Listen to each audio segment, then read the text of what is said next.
Good morning, ladies and gentlemen, and welcome to another episode of Monitor Your Health, the program where we educate the public on contemporary health issues. Today, I want to apologize for the fact that we cannot bring up the autism session. There was an urgent need for us to reschedule, so we've rescheduled to the 13th of the second Saturday of February, which I think is the 13th of February. Apology from my team and from our guests who were supposed to come online today. In order to fill the gap, I decided to heed to, the requests of majority of us to share my experience of COVID. I know that COVID is ravaging the planet at the moment, and we're all, we have our own opinion, and there have been various opinions here and there. People are sharing, various information. In fact, it's sometimes difficult to filter through this, this information that we have online and all over the place. Today, I will share my own personal experience just for us to learn. I have a disclaimer that I'm not representing any government and I'm not representing anybody. Everything I'm going to say today is purely my own personal experience that I want to just share, and it's left for us to pick from it and learn from it, as there are a lot of ideas, information out there. Okay, so there are people who still believe that COVID-19 is a hoax. It's hoax, and there's nothing like, COVID-19 virus or things like that. And on that basis, I want to just, say a few things. Personally, I do a lot of training. I train across board. And, anybody that attended my training in the past will know that I'm very, very meticulous when it comes to, protection of myself, my staff, and those people that we attend our trainings. And while I do this, I know that there are so many of us in the country who are nonchalant about COVID. One way or the other, despite my, idea of being meticulous, I went for some trainings. I don't know whether it was through these trainings I got infected. And the first thing I noticed was to have, a bit of sore throats on this side of my throat, the right side. It started like a niggle, and then it became worse. Within a space of 2 days, the niggle had become, quite intense pain. So, there are some, usual practice that I do personally, like you gargle, Listerine, and I will always take my supplements. Unfortunately, since the first wave went, I stopped taking my supplements, so there was a gap. And it was during this gap that the second wave came, and I had not gotten into the habit of taking my supplement as at the time that I became ill like this. Now, when the sickness started, it didn't feel like anything. It just felt that small thing. It's Amatan. I've been in the middle belt of the country, and I thought, okay, everybody is having this, cold and things. Maybe my own cold time is just coming. I didn't think at all about COVID because it just was so trivial. So I went on, to just feel like my body would take over it. It would take control of it, and I'll be fine. So I stayed there, and the sore throats after 2 days, the third day, I was becoming quite worried because it then felt like maybe I was going to have malaria. Then I had this malaise, the feeling of not being well, obviously, but it wasn't bad enough to grant me. But I knew there was something wrong. I haven't had malaria like years, maybe like 20 years, because, I've not been in malaria environment, a lot of this period of time. So I thought, maybe I'm not coming down with malaria, but it felt like I had flu. People that had flu before, we understand. It just felt like mild flu. So I just felt I'm not well, and this sore throat. And then I watched it. I didn't want to jump into any conclusion. And I thought, okay, I would do malaria test, but I didn't get to do it because I was in between many jobs at this time. I was also traveling as well.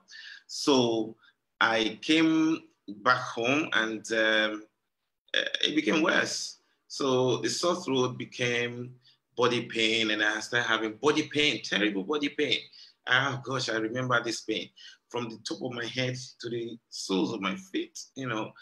So hurting. If I press my head like this, it feels like it's really hurting. Then my eyeballs, oh, that was even the worst. If I just touch my eyeballs like this, I could scream. It was that bad. And I thought, what's going on? This was around Thursday. And I thought, okay, I'll just wait and see. I didn't want to jump into any conclusion at this stage as well.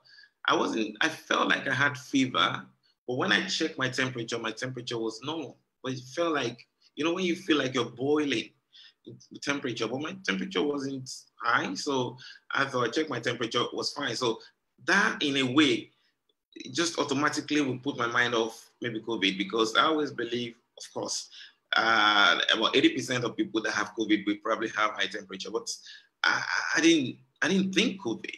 I still kept thinking maybe malaria coming, maybe the stress of the job, maybe I just needed to rest. So I decided I was going to take some rest. Then the things started creeping up.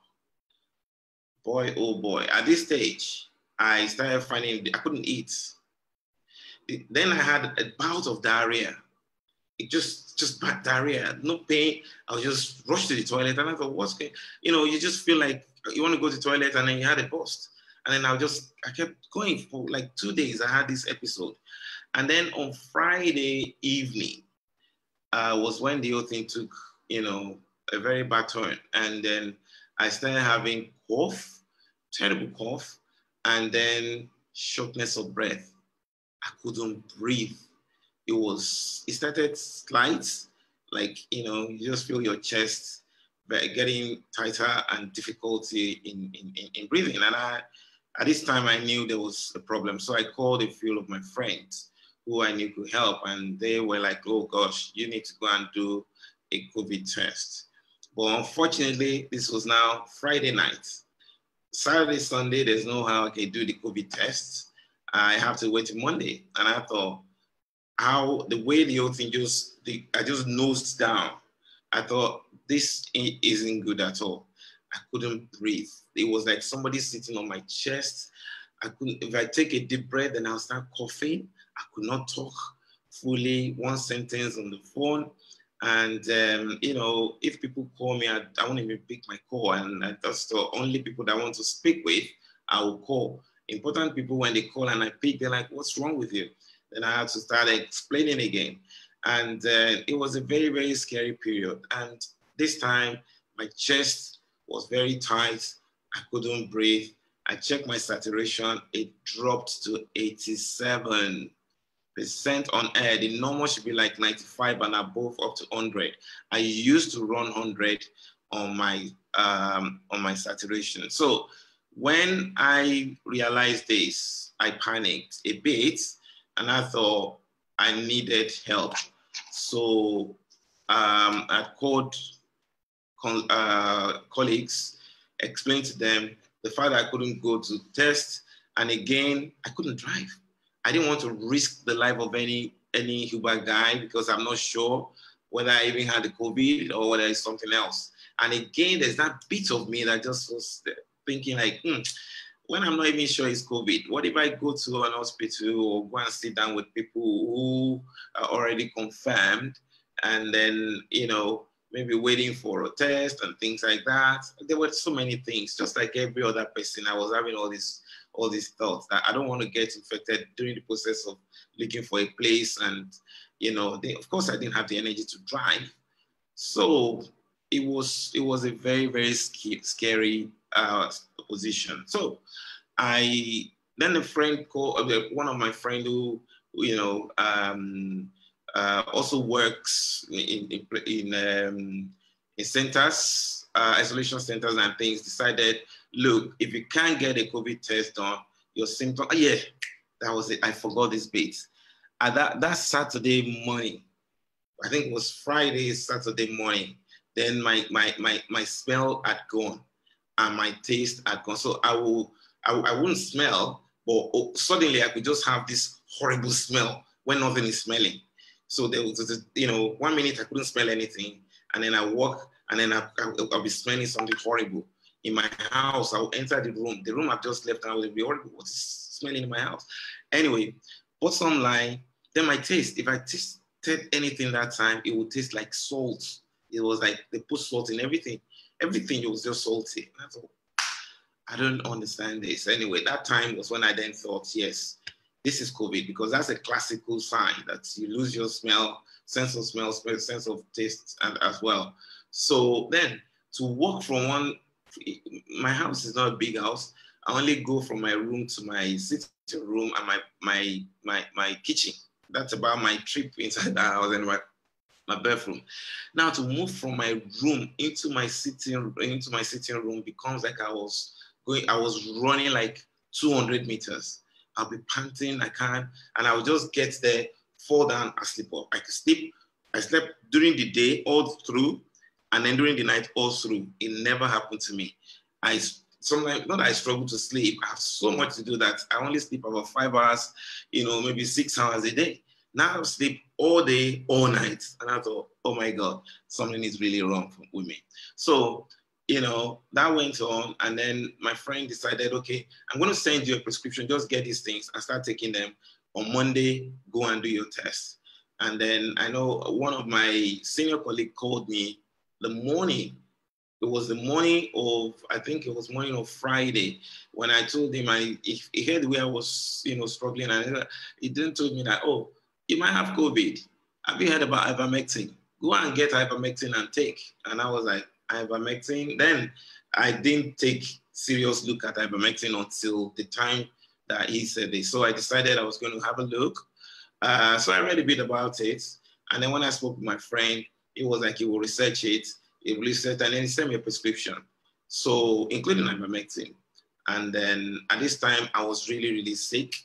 And so I had to call people to help me because I couldn't drive to go and buy the medicine. So when I called a few friends, one friend actually, and then they said they couldn't get it. They couldn't get it because something else was going on. So I took a risk, and I drove to the pharmacy. I got the prescription, which included, of course, ivermectin, supplements, and some antibiotics. So because when I spoke to these friends, I told them, look, I'm struggling with my life, to be honest. That's why I wanted them to help me buy the medicines. And then eventually they decided to come to my house because they thought I was I was killing myself. So they dashed to my house. Even though I told them this might be COVID, they decided to come to help. So, and I think that took a lot, that's the turning point for the whole thing, because I was going downhill at this time. My saturation had dropped. I was struggling to breathe. I still had all the classical signs, and I was not getting well. And I'm at home at this stage because I've not tested. I haven't gone to the isolation center. So, and then eventually they came with eucalyptus oil, and then asked me to do, steam inhalation with that. And when I tried that, I started taking the steam inhalation. I thought they were going to kill me because the first gasp that I took, or breath that I took, the thing just went down into my chest. It was like a big blow on my chest, and then I started coughing. Seriously, coughing up all these gunky things. And then I had to take the thing off. I was like, oh God, I was going to die. No. And then when I did that, I realized my chest loosened a little bit. Okay, so I decided I was going to try and put effort to do that, because at this time I was just answering people with my hands. If you ask me things, I'll just use my hands to answer. I was so weak and tired. I've not been eating. I'd only drink, to pap. Only pap was what I was taking. And so they got me all these medicines. I mean, the medicine came as well. So I took the medicines, including ivermectin and every other medicines. And, in all honesty, since they came at that time that I did this, in steam inhalation, and I then decided I was going to do the steam inhalation every 2 hours, because it really helped me. It loosens my chest, and I was able to breathe better. I could take, better breath at this time, and my saturation improved. Interestingly, went to 91, 92. So that encouraged me. And then taking the medicines, the next day, drastic improvements. I think that was the change, that was the turnaround for me. And then that was when I picked up again. And then within 48 hours, in all honesty, I reverted back and bounced back fully. My saturation improved to 95, then 98. Now I'm on 100, of course. And then all the pain, everything started wearing down. I took the first dose, second dose by ivermectin, the antibiotics, and then I started my zinc, my vitamin C, and then what else again? Yeah, the vitamin C, and I take one medicine for some other condition again, so I take my medicines as well. So that was my experience. And the reason why I wanted to share this is to let us know for the fact that truly this thing exists. All right, now how did I then know that I actually had COVID-19? So after I reverted back normal, it was difficult for me to say, oh, was that it? Did I really have COVID-19? Of course, if I had not taken something, maybe only God knows what would have happened the next day, because at the rate at which I was going down, and any doctor or practitioner that understand what saturation means, for me to be hovering on a saturation of 87%, something is hit my lung badly. And then that's the point where if care is not taken, if you continue to persistently stay in that low saturation, your organs will not have oxygen, and then the organs will start packing up one after the other, before people then go into multi-organ failure or go into what they call the COVID cytokine storm, in a situation where your body is fighting and the virus is also fighting, and you are left with a game. It's not a game of chance, because if you go past that stage, then you dip down quickly, and then you see people, they just lapse into unconsciousness and things like that happen. That's the story of COVID. But I just thank God. It's the grace of God, to be honest, that everything then quickly reversed, and then I was able to, to survive this one. Because a lot of people within this space of time that I was talking, I think I lost, that I know, about 5 people within that week that I was talking about. I've never met them, not that I met them, it's just from different places. They're doctors. A lot of doctors are being hit with this. We've lost so many of our colleagues to this COVID. So I see that it's just by grace. Like somebody told me in Yoruba, said, Anu le rigba o egbon anu. And I believe it, because it was just God's grace that I was able to pull through and make it.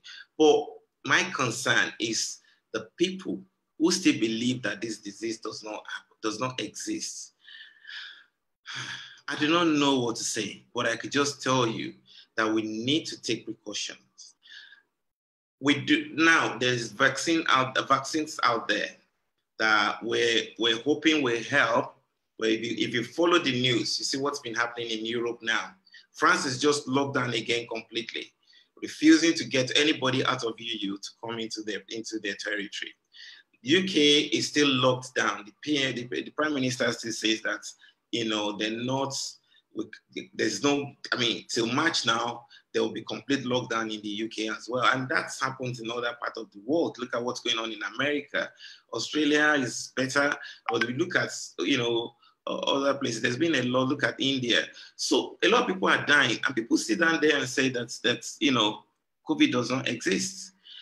Now, I have a piece of word or advice to all of us.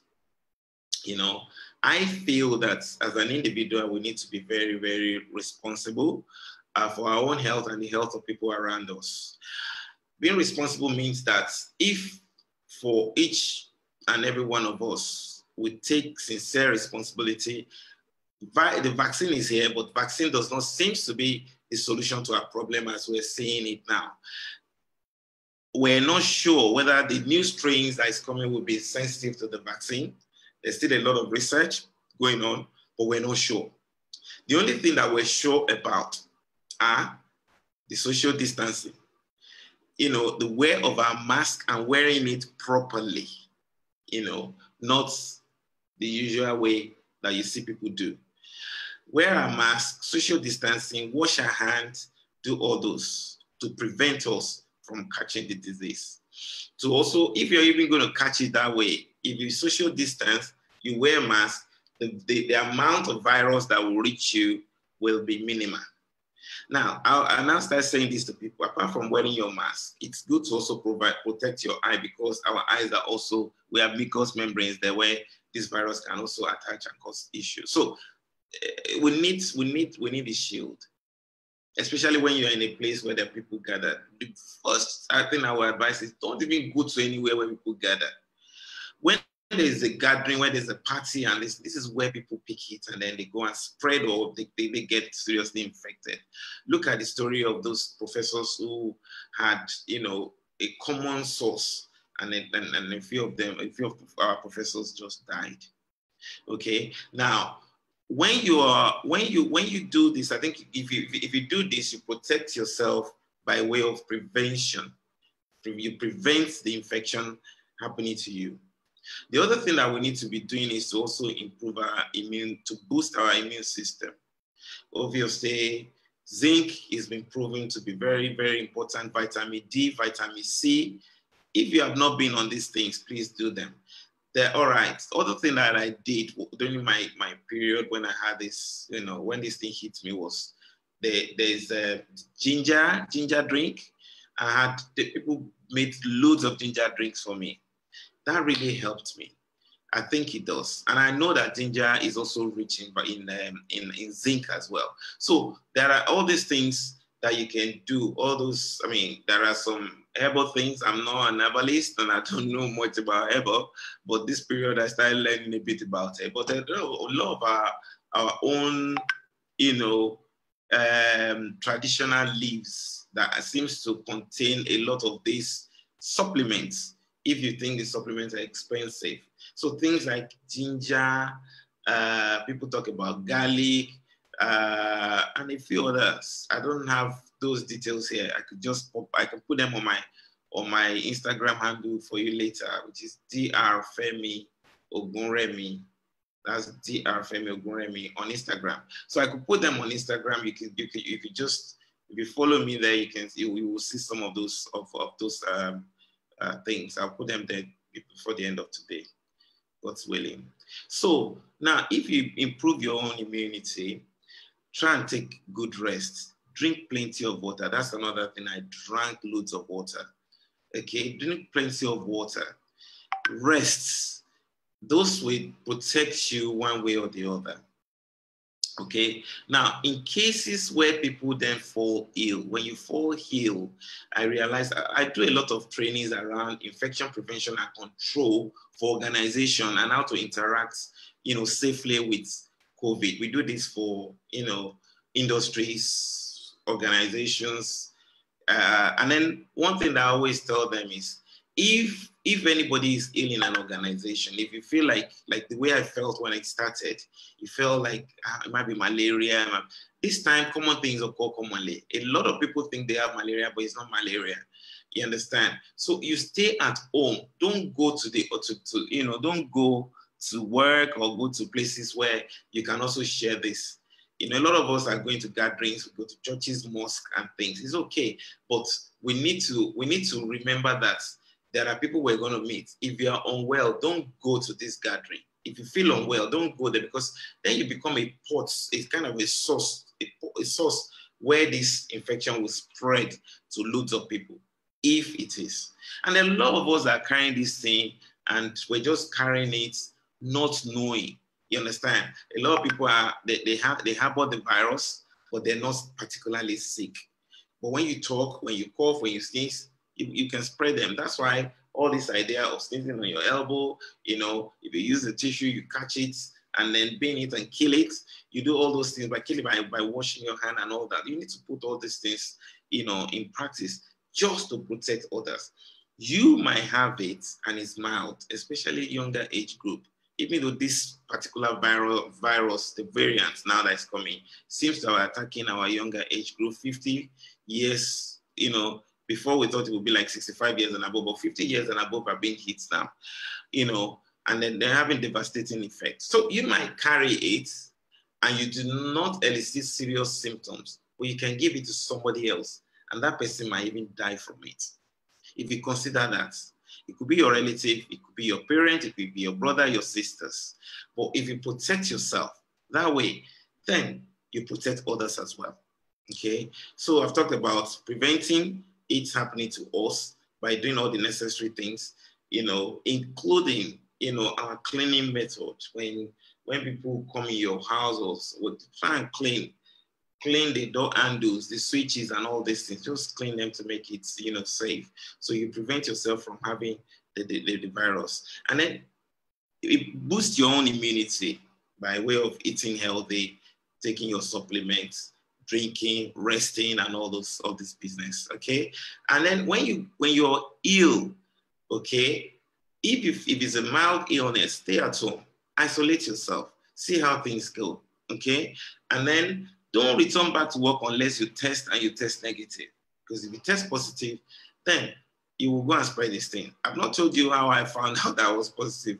Actually, sorry, I keep going back and forth with this thing because I didn't plan and structure it. Okay, now I got to know that I actually had this virus after I've been okay for the 48 hours, and then I called. And one of my business partner called me. I was like, "Oh, we haven't seen you. What's going on?" So I told her this is the situation, and she was like, "Okay, why don't you go and do a test?" So she booked the test for me at the center. And I walked into the center, I did the test. Lo and behold, I really had the virus. My immunoglobulin was high. Fortunately, the antigen level was 0 at this time, which means that I didn't have the real virus in my nasal cavity. But of course, I still have evidence of the fact that I've just been infected in my blood. Okay, so that's what I said I will share today. Don't forget, for some of us, I think this thing is very important for us to invest in. This is called, pulse oximeter. It's very important. You have one in case it happens to you. Okay, you use that to check your oxygen level, right? And then so for people who then if you then have these symptoms, things I think works well from my own experience. Personal experience I'm saying now is obviously the use of the steam inhalation.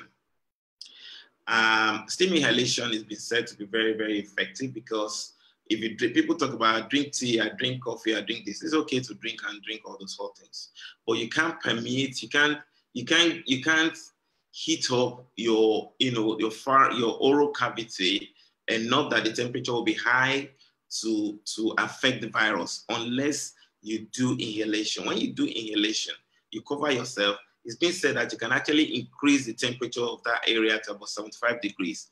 At that temperature, you will kill the virus. Okay, so it's good to gargle like I was doing with, I use Listerine mouthwash, I'll gargle. Sometimes I use it to do like nasal wash as well. And when I put it then goes into the back of my mouth and I'm not advising you to do that because you can choke on it if you don't know how to control that. Talking about me now, that's what I do, or I did. Well, I've not done it since then anyway, but so, and then, so when you do that, you're just going to clear the concentration of the virus in those areas if it's there. And Listerine is also very highly concentrated with, I think, I don't know the content again, but whatever that content is quite harsh to viruses and things like that. So I don't know. Yeah, so it's harsh to viruses, and that would it will reduce the amount of the colony of the virus in that area. Okay, so and then if you do the steam inhalation, well, ivermectin is something that is new now. There's no guideline for it to be used for COVID virus, but it seems with the evidences, there are a lot of randomized controlled trials I've seen out there that show that these medicines actually work. The dose is blowing in the air.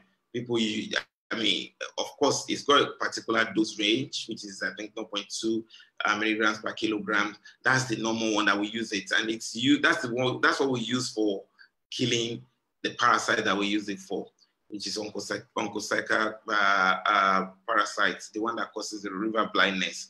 And we sometimes use this thing for, for worms as well as a deworming agent. But a lot of people are using different doses during this time. I'm not here to prescribe, and I'm like I said in my disclaimer, I'm not representing anybody for this one, and I'm not advising anybody. I'm just stating things that I found and how I see it. And I used it personally as a personal decision. It worked for me.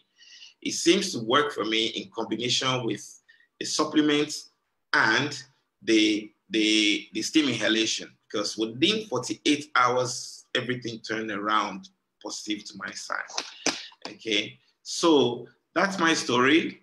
I do not know if you have any question. If you're watching me wherever you're watching, if you have any questions, you can drop it down here. We'll be on Facebook and on YouTube.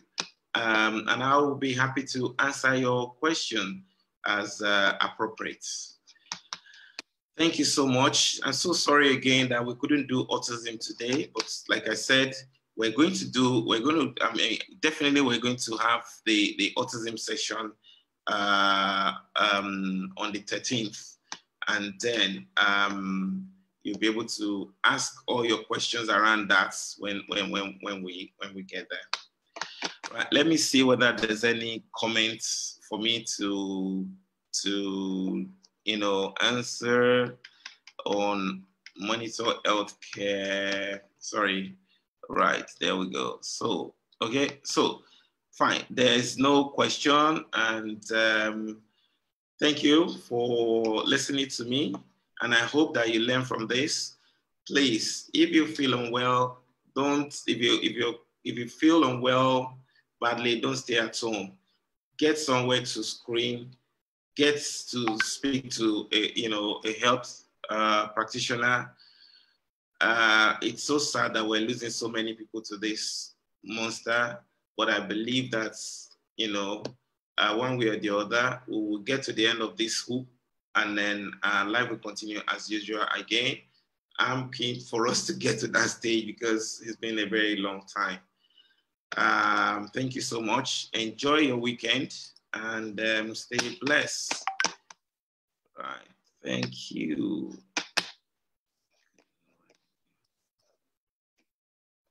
Okay.